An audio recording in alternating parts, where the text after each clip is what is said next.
Good morning, students. Hey, हाँ मैंने इधर इधर इंटरव्यू आना है। इधर वन कर दो ना। अरे ना वो गुड को नहीं आना है। ये अंकल रेंट पे रिव्यू सिर्फ चिल्ला। अयो फिर मार्केट इधर क्लास फिश मार्केट आ இப்படி கத்துறீங்க இன்னும் ஒரு விஷ் கூட பண்ண மாட்டீங்களா ஐயோ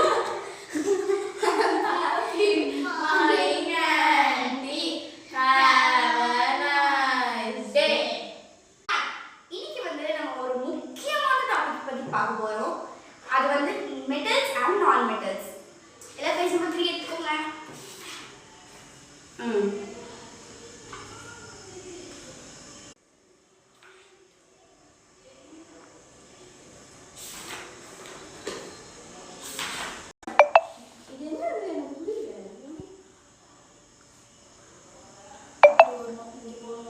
அப்படியா சரி ஓகே ட்ரா சரி ஓகே